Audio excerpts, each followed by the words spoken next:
they had a competition for each sport to decorate your little house. And I always remember the female shooters because they had shooters with hooters. That was their theme. Sorry if this is PG. No. And we weren't much better because we put 12 green and gold G-strings and we had a blow-up doll with a bodysuit on. Ever wondered what it's like to be an Olympian on the big stage? So does Bevo. So does my voiceover guy. Legends with Bevo. The road to Tokyo. Thanks to Anytime Fitness Glenelg, Renelec Electrical Services, Tiger Tennis, and SMS Gas Installations. This episode of Legends with Bevo is proudly sponsored by Kookaburra Homes. Kookaburra Homes have been awarded South Australia's most professional home builder 2 years in a row. They're a true SA success story and are passionate about other South Australians sharing their success stories. Rachael Sporn, welcome to Legends of Bevo, the road to Tokyo. Great to have you on the show now. A three-time Olympian, your very first Olympics back in 1996, we'll get to in a moment. But talk to us through your memories as a child, though, growing up with the Olympics. Yeah, well, I grew up in a very small country town in Victoria of just 300 people, and the only TV station we had was ABC. So there was absolutely no women's sport to watch like there is now. And so I grew up wanting to be a boy because I wanted to play footy because my dad and brother played at a high level and loved footy as well. But the Olympic Games and Commonwealth Games were what I absolutely loved watching. And I still remember to this day when I was 8 years old watching the 1976 Montreal Olympics and watching Raelene Boyle compete, our Australian sprinter queen.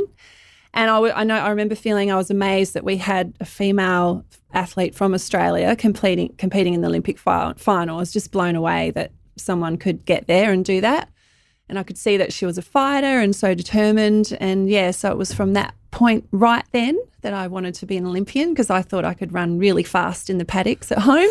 So I had aspirations to be, a track and field athlete. And that was, the first time I wanted to be an Olympian. Obviously, you went on to do the three Olympics with basketball, but did you ever sort of get at a high level with your track and field, or was it what sort of distance were you're good at? Yes, definitely not long distance. So I didn't like cross country, didn't like 800s. 400s were disgusting, then it made you throw up. So it was 100 and 200 metres.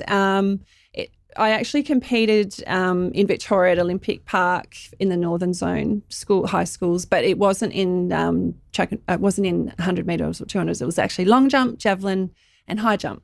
So it ended up being field events rather than track. So I just wasn't fast enough. Were you close to getting the Olympics with those sort of sports? No. No, at high school level, pretty good, but beyond that, no, I wouldn't have got anywhere. And 1996, Atlanta. Tell us your memories of finding out you're going to be going to your very first Olympics in terms of basketball and what that feeling like when you found out. Well, I guess you have to go a little bit back 4 years before to understand what it meant to me because we didn't qualify for Barcelona in 1992. So we went to a pre-Olympic tournament. I was 24. I was so ready to go to my first Olympic Games. Been in the Australian team for 4 years. And it was probably a bit like the Socceroos when it was harder to qualify because there was 16 nations in that tournament and there was only 4 spots available because there only used to be 8 women's teams instead of 12 like there is now. And we won our first 5 games in that tournament. We were travelling beautifully. We'd beaten China, who were really strong. And our 6th game, we lost to Brazil in double overtime by 2. So we had to win our last match to make the Olympics. But as history have it, we didn't. We lost to Czechoslovakia by 3. And I still remember vividly crying in the change rooms, Robbie Cadee, our coach, trying to console us. One of the worst days definitely of my life. And it was actually really hard coming home because we felt we had failed. So it was hard sort of seeing family and friends. So 4 years later to make the Atlanta Olympic team was obviously just all my dreams come true and I just couldn't wait for it. What an amazing feeling that must have been, like you mentioned before, 4 years earlier, having that heartbreak and then turning to jubilation, knowing that you're going to be competing in your very first Olympics with the Opals. They were called the Opals back in those days. Well, we did. We thank God we got rid of the name Bloomers and it went to Opals. So that was just a disaster, wasn't it, Bloomers? So, we had a lot of changes. We went to new name, we got a new coach in Tom Ma, and we had a new uniform, the controversial bodysuit. So there was a lot of changes, but we just worked harder. Our team culture was brilliant. And then we won the bronze medal. So we won Australia's first ever senior medal at the Olympics for men or women. Unbelievable. Congratulations Thank on you. that. And the feeling of, your very first Olympics, give us an idea in terms of the build-up and what it was like, what sort of, did that training sort of become a lot harder for the girls leading into the Olympics, that sort of thing? Yeah, I guess 12 months out, you get pretty excited because there's always a bit of fanfare about 1 year to go. And we did a lot of touring, and our form in the lead up to Atlanta was brilliant. We played in pre-tournaments, and I don't think we dropped a match. We were playing so well, so we were really confident going into the games. And I guess just moving into the Olympic Village was incredible because it had little notes everywhere. Remember to stay focused. Don't get distracted by all the amazing athletes around you and what it means. So yeah, you did have, and particularly with basketball, because we were the day 2. And we didn't finish till the last day. So you had to stay focused all the way through, whereas swimmers finish in the first week, and some athletes just have one competition, one day, and then that's it. So, but yeah, the Olympic Village was amazing. The dining hall, is the size of 2 football ovals and has to feed 16,000 people, and it's open 24/7. What was crazy in Atlanta was there was 9 McDonald's restaurants in the village, all free, which was just nuts, and only in America that they would do that. So really you had to be strong with that, and it was mainly athletes were going to it when they'd finished their comp. But yeah, it's just a great experience, and also very lucky that in my first games we did march in the opening ceremony, because obviously a lot of swimmers never get to do that if they compete on the first, second or third day. So that was just brilliant. Our opening ceremony uniform though was too hot. They didn't really make good decisions with that, because obviously it's Summer Olympics, it's always so humid and everything, but otherwise great memories of Atlanta. And the atmosphere, with the march, what was it like? Oh, incredible. And I guess it is a long event because 200 countries marching, and because we're A for Australia, we're one of the first countries to march, and then you've got to wait, another hour and a half in the middle. So they're throwing water into you because it was so hot for the rest of the countries to march. Just so grateful that I did get to do that. And I guess brilliant stadium that we played in for basketball, because we played in the Gridiron Stadium, the Georgia Dome. So it was actually split in half. So you had gymnastics one side and basketball the other. Our very first game against Korea at 9 a.m, we played in front of a world record crowd for women, 31,000 people. And that's just nuts, going from Murrayville, Victoria, with a population of 300 people, playing in front of pretty much no one, and going to that. Never forget it. In terms of the village, I've spoken to a couple other people in recent weeks, and I heard some very interesting stories about water bomb fights and things like that. Did that happen as well when you were there? Not so much. I think Sydney was interesting because they had a competition for each sport to decorate your little house. And I always remember the female shooters because they had shooters with hooters. That was their theme. Sorry if this is PG. No. And we weren't much better because we put 12 green and gold G-strings, and we had a blow-up doll with a bodysuit on. So that was our demonstration of our initiatives and imagination. But no, it was amazing. And I think what was great, because in the Sydney Olympics, because we were the host nation, we were very close to the dining hall, which was great. You have a few perks. And there was always athletes kicking the footy. And my favourite memories, because I love Pat Rafter, are him and Leighton Hewitt kicking the footy in front of our house. So we'd just sit there on the deck chairs and pretty much salivate. So no, and I think you have to, I guess, understand how amazing these athletes are, and incredible eye candy for both men and women, because every one of us there is at our peak fitness. And it's just so interesting seeing all the different physiques for all the different disciplines. It's amazing. That's so interesting hearing that as well, yeah. And in terms of, you mentioned before, Raelene Boyle was your idol growing up. Who was the hero that you sort of, when you got to the village back in 1996 or any of the other Olympics you've been in, where you thought, wow, this is the coolest thing ever. I've just come up close and personal with one of my biggest idols. Who was that?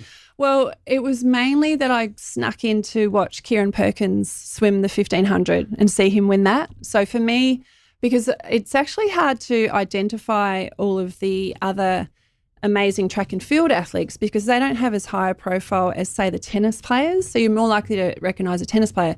But for me, it was actually Kieran Perkins because I saw him win that race and, you know, how relieved he was after it. So, yeah, I'd have to say that was my sort of moment in Atlanta.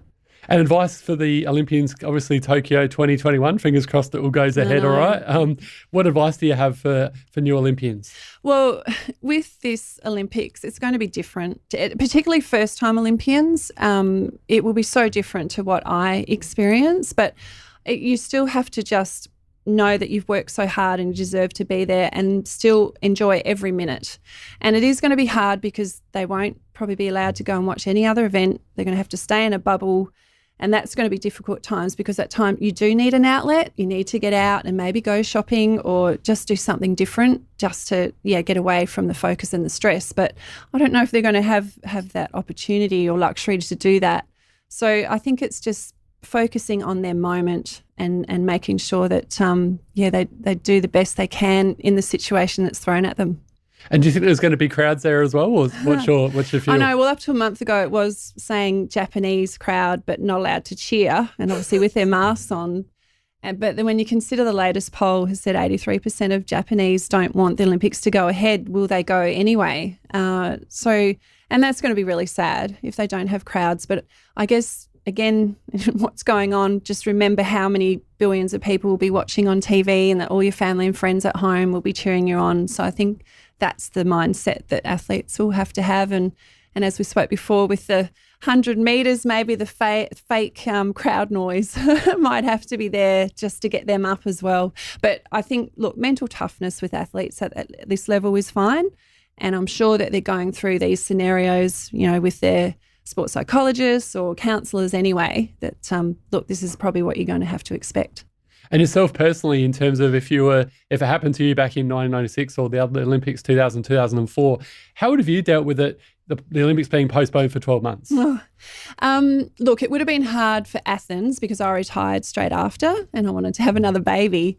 So that would have been a really crazy juggling act. Okay, can I do this for another 12 months? I'm tipping that I probably would have, because I worked so hard. I was a mum. Taya was 2 years old, so I'd worked so hard to get back for Athens. So I think I would have stuck it out for another 12 months just because of the reward that it offers you. And I think I would have regretted not pushing for one more year. So that's a really interesting way of looking at it, though, in terms of, people that are coming closer to their careers, whether they go on ahead, obviously wait another 12 months or whether they retire. So, it's a really interesting perspective for sure. And it's an interesting one for Shyla Hill, Shane Hill's daughter, because if the Olympics had gone ahead last year, she wouldn't have been selected into the team. But because they've been postponed, she had an amazing WNBL season. She's been drafted to the Chicago Sky in the WNBA. So now she's right in the mix of being selected. So that postponement has worked in the favour of some athletes, but obviously to the detriment of others. An amazing career you had, Rach, the 5 WNBL titles and the 3 Olympics, like we've spoken about as well. What were some of your highs and lows of your career? So the WNBL titles with Lightning, and I can never go past the 1994 grand final because we won in double overtime against Melbourne Tigers, and we had a record crowd in the WNBL for that time, 5,500 people, and it was just and it's quite funny because I only just converted it from a VHS tape onto a DVD recently, so I watched it, and it was so amazing to watch and so good to watch because I knew we won. So if we would have lost that, I obviously wouldn't be watching it. 94, 95, 96, the three-peat, which is so hard to achieve because obviously you're hunted and everyone wants to topple you. And we didn't win in 97, but we backed it up in 98. So 4 championships in 5 years was just an incredible time with the Lightning.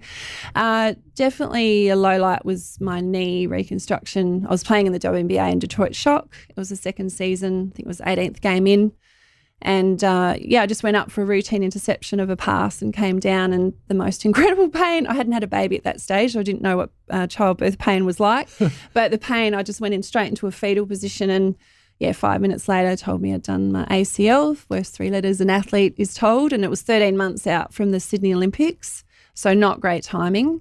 So I was flown straight from Detroit to Melbourne to Dr. David Young, who was the preferred surgeon. And he did an amazing job because I had an impaction fracture because when I landed, my kneecap went left and my tibia hit my femoral condyle.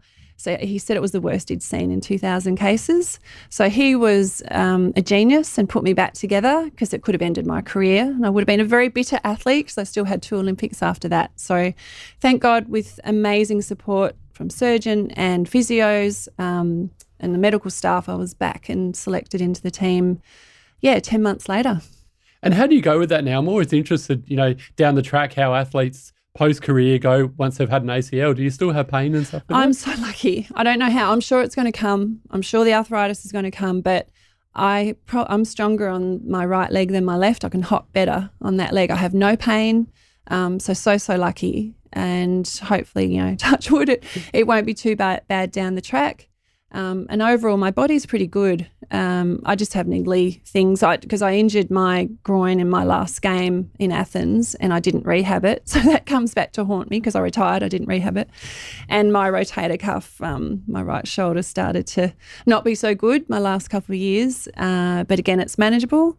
And whereas my brother Kieran played for Essendon, he had a knee replacement. He's only 53. Last year, and he'll need another one. So he's probably needed that since he was age 30. So I think I'm very lucky in that, my joints are pretty good. Basketball and footy and netball, 3 very totally very tough sports in a common, obviously, ACLs and shoulders, like you said. So, and post-career, Rach, you're involved with the ABC doing some great stuff there, commentating the WNBL and the NBL as well. What else are you up to? You're still involved with basketball? So we have the Lightning Academies, which I lent my name to, so the Rachael Sporn Academy. So that's been going for the last 6 years. So that's a pathway to the WNBL, and it identifies 16 to 20-year-olds, or the best 20 in the state. So that's 6:30 a.m. Wednesday mornings, but thankfully only 11 weeks of that. So that's been wonderful. So we've had a few graduates from the academy that go on to have played for Lightning. Ruby Porter is certainly one that was a standout. And so that's been really enjoyable. And look, I'm great friends with Chris Lucas, so sort of always keeping up to date with how Adelaide Lightning are going. Sandy Brondello is my best friend who's coach of the Opals, so always integral in sort of always will be following the Opals, and then her journey with the Phoenix Mercury in the WNBA. So once you've lived basketball, you can't walk away. And you're doing some wonderful stuff as well with young people with the Olympics. Explain more about that. Yeah, I love this role with the Australian Olympic Committee called Olympics Unleashed. So it's going out to primary schools, year 4 to 7, and you have just a sort of presentation of photos. It's your Olympic journey. You talk about resilience, goal setting, handling adversity. And the kids are so enthusiastic because at that level they haven't turned into little buggers yet. They're still nice human beings. And I just love it. I love still reminiscing, I guess, about my journey and just, it's mainly about finding your passion in life and just, making it come true and working hard to your dreams. It doesn't have to be in sport. It could be art, science, drama. It could be in any field. So it's just trying to get them to understand what it takes to get to that top level.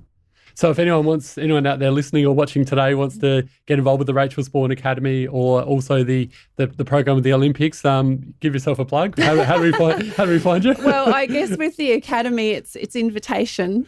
So it's sort of identifying. And look, any primary school in South Australia can register with the Australian Olympic Committee for athletes to come out. Obviously, it's not just me. I think there's about 20 of us in SA who either are emerging Olympians or Olympians who come out and talk to the schools. Wonderful. Well, Rachael Sporn, thanks so much for joining us on the Legends of Bevo, the road to Tokyo. It's been an absolute pleasure hearing about your journey so far and giving us a real insight to what it was like in the Olympics. So thanks once again. My pleasure, Bevo. Thank you.